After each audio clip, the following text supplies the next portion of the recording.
Hello दोस्तों, welcome back to my channel. आज के वीडियो में हम डिस्कस करने वाले हैं difficulties of measuring national income which is very very important as per the examination point of view. This can be asked for 8 marks. यहाँ पे दो डिफ़िकल्टीज़ है, एक थेरेटिकल है, दूसरा जो है प्रैक्टिकल है। ठीक है, प्रैक्टिकल बेसिकली स्टैटिकल जो हमने इंडेक्स नंबर जैसे कैलकुलेशन कर रहे थे डेटा के बेस पे, वो स्टैटिकल हो जाता है। तो थेरेटिकल एंड प्रैक्टिकल, इसके प्रीवियस वीडियो में हमने डिस्कस किया था कि नेशनल इनकम क्या होता है, उसके features and circular flow of income. तो अगर आपने वो वीडियो नहीं देखा है तो आप पहले देख लीजिए, तो आपको समझ में आ जाएगा भाई नेशनल इनकम है क्या, और फिर उसके बाद ये क्या किए डिफ़िकल्टीज देखिए। तो आप क्या कर सकते हो, एक लॉजिकल एक अंडरस्टैंडिंग क्या कर सकते हो कि हाँ ये ऐसा डिफ़िकल्टीज होता है। ठीक है, तो हम वीडियो स्टार्ट करते हैं। अगर आपको ये वीडियो अच्छा लगता है तो अपने दोस्तों के साथ ज़रूर शेयर कीजिएगा। पहला जो पॉइंट है, हम लोग पहले क्या डिस्कस करेंगे, जो है थेरेटिकल डिस्कस करेंगे, उसके बाद प्रैक्टिकल। तो पहले थेरेटिकल का पॉइंट आएगा, उसके बाद क्या आएगा, जो है प्रैक्टिकल का। ठीक है, तो हम थेरेटिकल का स्टार्ट करते हैं। तो थेरेटिकल में जैसा देखेंगे आप, फर्स्ट क्या है, ट्रांसफ़र ऑफ पेमेंट। देखो इसका मतलब क्या हुआ, पेमेंट को ट्रांसफ़र करना मतलब पेमेंट देना। ठीक है, चाहे वो सैलरी हो, ठीक है, चाहे वो जो वेजेस हो सकता है या पेंशन हो सकता है ना। इसको हम ट्रांसफ़र पेमेंट बोलते हैं। अब नेशनल इनकम में डिफ़िकल्टीज़ क्या होता है, डिफ़िकल्टीज़ क्या होता है कि जब गवर्नमेंट क्या करता है, कुछ ओल्ड एज पेंशन ट्रांसफ़र करता है या स्कॉलरशिप ट्रांसफ़र करता है, तो यहाँ पे क्या होता है, डज नॉट इंक्लूड, ये इंक्लूड नहीं होता है नेशनल इनकम में। तो it become very difficult to measure national income, कि हमारे देश का एक्चुअल इनकम कितना है वो मेज़र करना डिफ़िकल्ट हो जाता है। क्योंकि जो ट्रांसफ़र पेमेंट रहता है जैसे scholarship, old age pension, that not included in national income, और इसकी वजह से हमारे देश का एक्चुअल इनकम कितना, रियल इनकम क्या है, वो क्या होता है, कभी भी ट्रू नहीं होता है। We can not see the true picture of our real income, है ना, क्योंकि कुछ ऐसे पेमेंट होते हैं जो क्या होते हैं, इंक्लूड नहीं होते हैं। So that is what the transfer of payment, right, understood. यहाँ पे सिंपल एक्सप्लेनेशन लिखा है। उसके बाद नेक्स्ट पॉइंट है इलीगल इनकम। इलीगल इनकम तो सबको पता है, जैसे स्मगलिंग से होता है ना, कोई ऐसा एक्टिविटी जहाँ पे जो है ब्लैक मनी का यूज़ किया जाता है, अंडरवर्ल्ड एक्टिविटीज़ है ना, जो स्मगलिंग के लिए किए जाते हैं, ड्रग्स हो गए, ये सारी चीज़ें। इनकम, अब ये क्या होता है, जो भी इलीगल इनकम होता है वो इंक्लूड नहीं किया जाता है नेशनल इनकम में। It become very difficult to measure the national income, क्योंकि बहुत सारा इनकम क्या होता है, इलीगल एक्टिविटी से होता है, और वो सारा इनकम जो है कैलकुलेट नहीं किया जाता है नेशनल इनकम में। It become very difficult to measure the national income, right. तो यहाँ पे आपको दिख रहा है, देखो, मेज़र दी नेशनल इनकम, है ना। ओके, फिर अब हम डिस्कस करते हैं, राइट, यहाँ पे not included in national income. There are number of illegal activities take place in the country, for example like number of smuggling activities, underworld activities. These income earned from such activities that does not include, जो भी smuggling activities होता है वो include नहीं होता है। अगर हम थर्ड पॉइंट की बात करें तो थर्ड पॉइंट क्या है, unpaid service. Unpaid service like national income include the money value. हमने इंट्रोडक्शन में डिस्कस किया था मनी वैल्यू, जो भी सर्विसेज होती है, गुड्स होते हैं, उसकी मनी वैल्यू कितना वो इंक्लूड करते हैं। अब क्या होता है, कुछ ऐसी सर्विसेज हैं जैसे हाउसवाइफ की सर्विस है ना, फ्रेंड्स का हेल्प है ना। तो अब ये फ्रेंड्स का हेल्प और हाउसवाइफ की सर्विस हम इसको पे करते हैं क्या, कुछ सर्विस, क्योंकि हालांकि देखा जाए तो हाउसवाइफ पूरा घर का काम करती है ना, तो उसको हमको कुछ पे करना चाहिए क्योंकि वो सर्विस दे रही है। मेरा फ्रेंड कुछ मुझे हेल्प कर रहा है तो वो सर्विस दे रहा है मुझे, तो उसको मुझे कुछ पे करना चाहिए, राइट। तो वो क्या होता है, अब उसको पे करना चाहिए, लेकिन एक्चुअल में कुछ इनको पे किया जाता है नहीं। तो एज़ पर दी, अगर हम देखेंगे कि नेशनल इनकम जब मेज़र किया जाता है तो money value of all goods and services, जितने भी गुड्स एंड सर्विसेज हैं उनका मनी वैल्यू, लेकिन यहाँ पे सर्विसेज ऐसे हैं जिनका कोई वैल्यू ही नहीं है, तो हम इंक्लूड नहीं कर सकते ना, right. These service are produce in a nation but not include the national income. तो ऐसी सर्विसेज, कुछ ऐसी सर्विसेज हैं जिसको हम क्या करते, इंक्लूड नहीं करते, क्योंकि वो अनपेड सर्विसेज है ना। तो that become difficult, it become difficult to measure the national income, है ना, राइट। यहाँ पे लिखा है services which can not be measure in terms of money. कुछ ऐसी सर्विसेज होती हैं जिसको हम क्या कर सकते हैं, मनी टर्म में मेज़र नहीं कर सकते हैं, और जब मनी टर्म में मेज़र नहीं कर सकते that means that will not included in the national income, right. तो it become very difficult to calculate the national income, ठीक है। तो ये डिफिकल्टीज थे, अभी तक समझ में आ रहा है आपको, ठीक है। नेक्स्ट पॉइंट पे चलते हैं, प्रोडक्शन फॉर सेल्फ कंजम्पशन। अभी एक जैसे अगर आई बिलोंग फ्रॉम यूपी, ठीक है, अभी जितना भी मेरा जो लैंड है, एरिया है, उसमें जो भी प्रोडक्शन हम लोग करते हैं, वट एवर वी प्रोड्यूस, जो भी हम प्रोड्यूस करते हैं किसके लिए करते हैं, सेल्फ कंजम्पशन के लिए हम लोग करते हैं। किसके लिए करते हैं, सेल्फ कंजम्पशन। जो भी हमारे फैमिली मेम्बर्स है, चाहे वो 10 मेंबर हो, चाहे 20 जॉइंट फैमिली, जितने भी हैं मेंबर्स, चाहे वो 30 हो, सो जो भी हम प्रोड्यूस करते हैं, या तो 5 हो, कोई भी हो, कितना भी हो सकता है ना, तो जो भी हम प्रोड्यूस करते हैं वो किसके लिए करते हैं, सेल्फ कंजम्पशन। अभी अगर हमारा राइस का प्रोडक्शन है, तो राइस का जो हम प्रोड्यूस करते हैं वो साल भर उसी राइस को हम यूज़ करते हैं, खरीदते नहीं है, मतलब सेल्फ प्रोडक्शन के लिए, है ना। तो सेल्फ प्रोडक्शन का जो इनकम होता है वो तो कैलकुलेट किया ही नहीं जाता है, तो it become very difficult to measure the national income, right. The goods produce for self consumption such as food, grains, vegetables, है ना, हम सारी चीज़ें, वेजिटेबल्स भी उगाते हैं, सब कुछ करते हैं, farm product do not enter into the market, वो मार्केट में इंटर ही नहीं करता है, तो इंटर नहीं करेगा तो उसका कोई वैल्यू नहीं होगा। But the value of such goods should be estimated, कितना उसका वैल्यू है वो तो एस्टिमेट तो करना चाहिए ना, लेकिन वो नहीं होता है ना, मार्केट के रेट के हिसाब से। There should be included in the national income, but वो इंक्लूड होता ही नहीं है क्योंकि वो सेल्फ कंजम्पशन हो जाता है ना। So that become difficult for measuring the national income. उसके बाद जो है नेक्स्ट पॉइंट अगर हम देखेंगे, वैल्यूएशन ऑफ गवर्नमेंट सर्विस।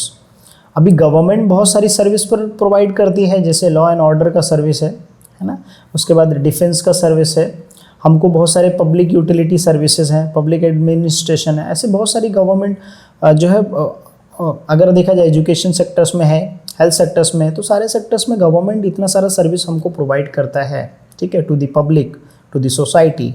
तो उसका हम वैल्यूएशन करते हैं, लेकिन it become very difficult to measure in terms of value, क्योंकि कुछ कुछ ऐसे सर्विसेज होती है जिसकी वैल्यू हम मेज़र ही नहीं कर सकते, या अगर हम मेज़र करते हैं तो उसकी चार्जेस बहुत कम रहते हैं, राइट। तो it become very difficult to measure the national income, okay. So measuring the market value, अगर उसके हिसाब से अगर हम मार्केट वैल्यू देखें गवर्नमेंट सर्विस के, in real value this services not known, okay, therefore it become the like convention threat, okay, convention to treat such all the final consumption, hence it included in national income। तो अब यहाँ पे क्या होता है कि जो भी गवर्नमेंट के सर्विसेज रहते हैं वो it become very difficult, and उसकी वजह से क्या होता है कि हम इंक्लूड नहीं कर सकते, है ना,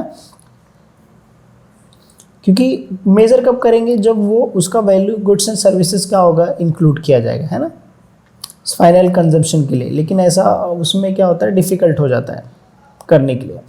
फिर अब हम नेक्स्ट समझ में आया point, valuation of government service. जो गवर्नमेंट सर्विस देता है उसका वैल्यूएशन नहीं हो पाता है प्रॉपर, इसकी वजह से आप ऐसा भी लिख सकते हो, प्रॉपर नहीं हो पाता है गवर्नमेंट सर्विसेज जो भी प्रोवाइड करती है, चाहे वो लॉ एंड ऑर्डर का हो, पब्लिक एडमिनिस्ट्रेशन हो, या गवर्नमेंट डिफेंस हो, या तो हेल्थ सेक्टर्स हो, या एजुकेशन सेक्टर्स, सो उनके वैल्यूएशन प्रॉपर एग्जैक्टली नहीं हो पाते। इसके लिए हमको कभी ट्रू वैल्यू नहीं मिल पाती है नेशनल इनकम की।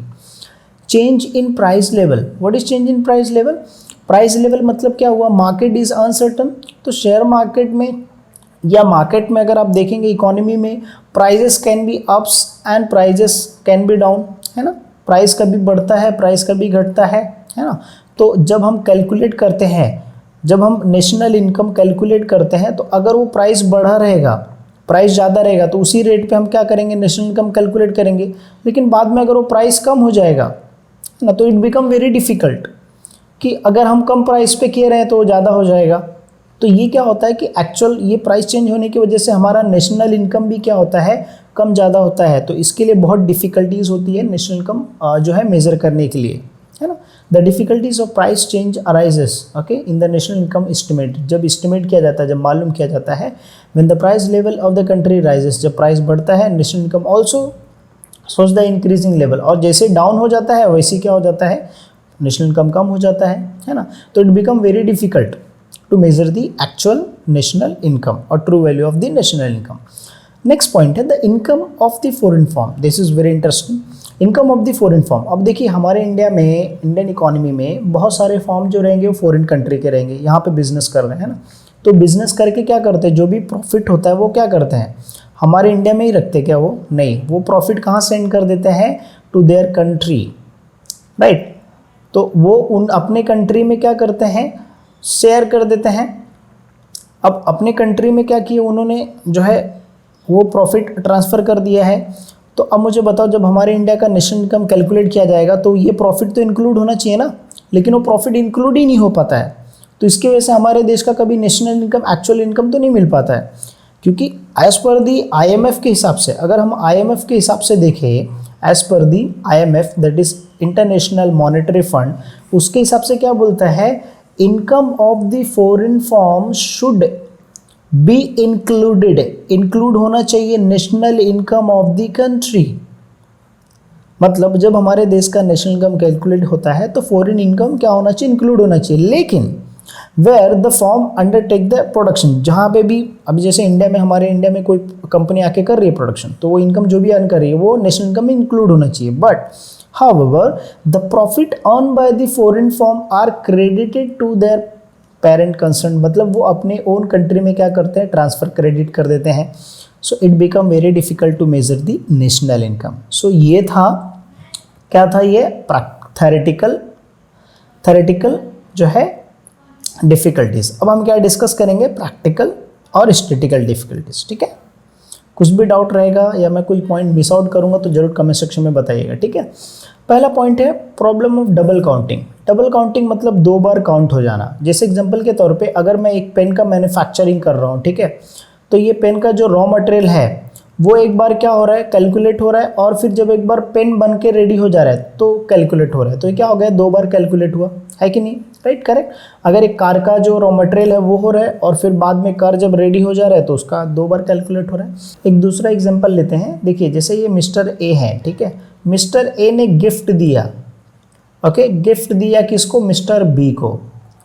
अब मिस्टर ए ने मिस्टर बी को गिफ्ट दिया, ठीक है, चलो मैं मानता हूँ मिस्टर ए ने इनको जो है 1 लाख का गिफ्ट दिया। हालांकि वैसे 1 लाख का गिफ्ट कोई देता नहीं है, चलो एग्जांपल हम लोग ले रहे हैं, इसी में हमारी खुशी है। सो मिस्टर ए ने क्या किया, गिफ्ट दिया मिस्टर बी को, ठीक है। अब मिस्टर ए का इनकम एक बार क्या हुआ है, कैलकुलेट हो गया है।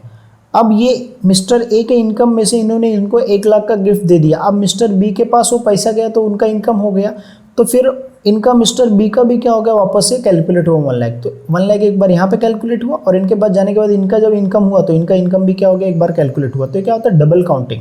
सेम वे ऐसे जैसे मैंने बताया कि रॉ मटेरियल एक बार होता है और फिनिश गुड्स होता है, तो दो बार काउंट हो जाता है। तो it become very difficult to measure the actual income of the national income और true value of the national income. I hope you understand the national income और प्रॉब्लम ऑफ डबल काउंटिंग। फिर उसके बाद next है inadequate and unreliable data. ये data मतलब होता है डाटा, दैट इज इंफॉर्मेशन। क्या होता है, इंफॉर्मेशन। अच्छा, अगर आपको कोई भी, जैसे अगर हमको कुछ पता करना हो कि हमारे देश में अनएम्प्लॉयमेंट कितना है, हमारे देश की GDP ग्रोथ कितनी है, कितनी कम है, तो कोई भी अगर हमको मालूम करना हो तो हमारे पास क्या होना चाहिए, डेटा होना चाहिए, है ना। लेकिन अगर हमारे पास डेटा ही नहीं रहेंगे तो हम कैसे मेज़र कर पाएंगे नेशनल इनकम, है ना। तो जैसे ओल्ड एज पेंशन का डेटा हो गया, अनएम्प्लॉयमेंट अलावेंस का डेटा हो गया, ये सारे डेटा तो रहते ही नहीं है। रूरल कंजम्पशन का एक्सपेंडिचर कितना इन्वेस्टमेंट हुआ, वो सारी चीज़, हाउस होल्ड, तो ये क्या होता है, कुछ डेटा रहेगा ही नहीं। और जो अगर डेटा है अनरिलायबल मतलब जो भरोसे ही लायक नहीं है, जो हम कहीं दूसरे से, कैसा होता है हम दूसरे की बात सुनी हुई पे भरोसा करते हैं, वैसा चीज़ हो गया। हमारे पास क्या होता है, कोई खुद से डेटा कलेक्ट किया हुआ नहीं रहता, हम क्या करते हैं, नेट से करते हैं, वो अनरिलायबल होता है क्योंकि वो सही सोर्सेस नहीं है, आप उसके ऊपर रिलाई नहीं कर सकते हो। इनएडुकेट मतलब उतना डेटा नहीं रहता है, ओके, इतना इनफ डेटा नहीं रहता है जिससे हम क्या करें, नेशनल इनकम मेजर कर सकें, राइट, अंडरस्टूड। तो ये स्टैटिकल डेटा होता है ना, क्योंकि हम मेजर करते हैं ना प्रीवियस ईयर 5 साल में पहले कितना था एम्प्लॉयमेंट, अनएम्प्लॉयमेंट लेवल, है ना, वो सब मेजर करते हैं। डेप्रिसिएशन की बात करें हम लोग, तो डेप्रिसिएशन बेसिकली क्या होता है कि हम एसेट की वैल्यू रिड्यूस करते हैं, ठीक है। डेप्रिसिएशन मतलब डिडक्ट करते हैं हम लोग, जो भी एसेट है, कैपिटल एसेट है, जैसे मशीनरी है, उसका वैल्यू 5 साल यूज़ की है तो हम कम कर देते हैं, उसको डेप्रिसिएशन बोलते हैं।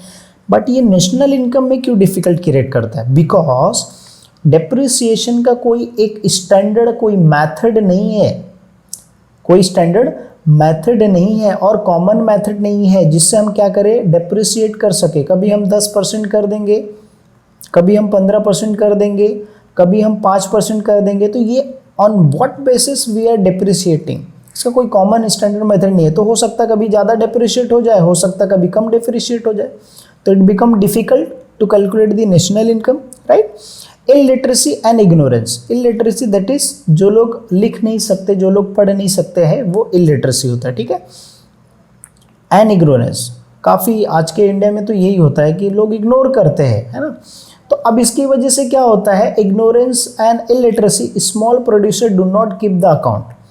अब अगर आज के टाइम पे अगर एक कोई दुकान है, अगर हम देखें लोकल स्लम एरिया कोई भी एरियाज़ में, अगर वो दिन का जो है 5,000 रुपया अर्न करता है, ठीक है, अगर मैं 5K का एग्जांपल लेता हूँ, 5,000 का, तो मल्टीप्लाई बाय अगर आप 30 करोगे, सो ये कितना हो जाएगा,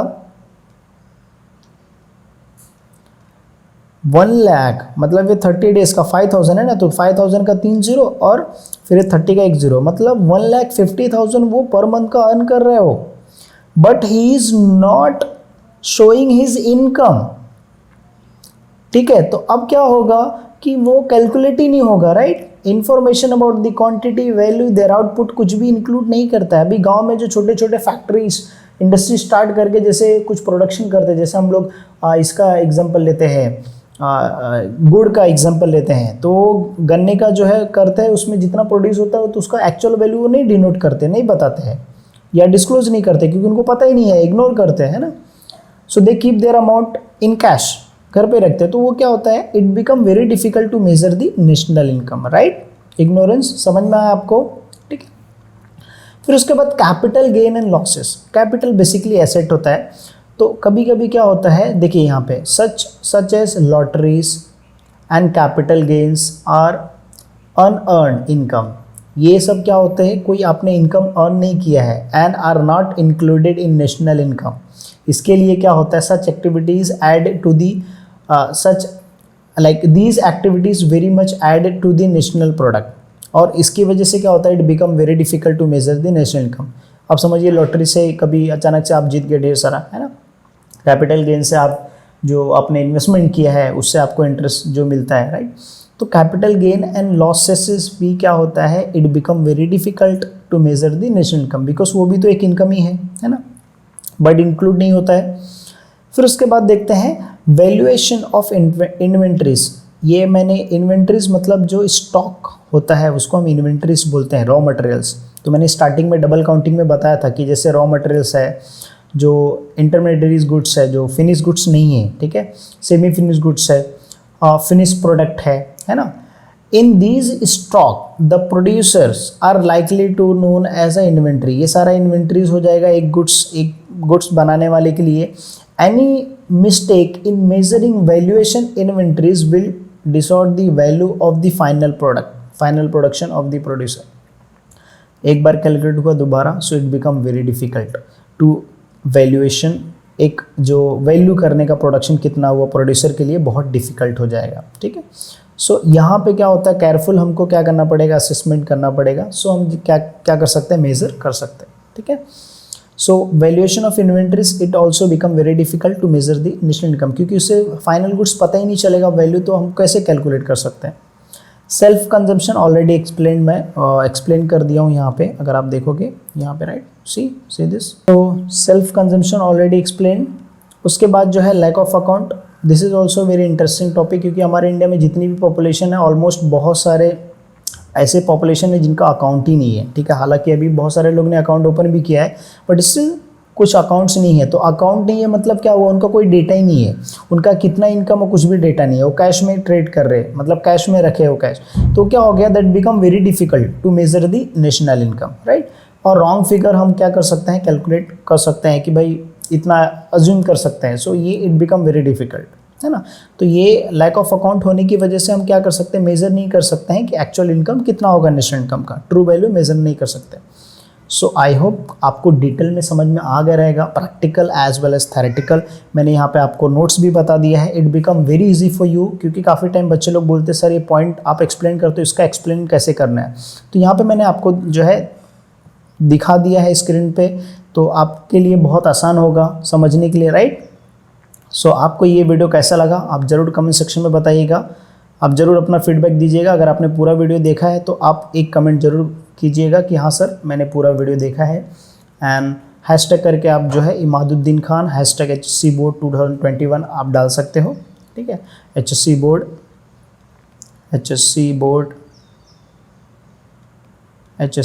2021 ऐसे करके आप हैशटैग लगा के क्या कर सकते हो, इसके अंदर स्पेस नहीं देना, ऐसे कर सकते हो अगर वीडियो आप लास्ट तक देख रहे हो, ठीक है।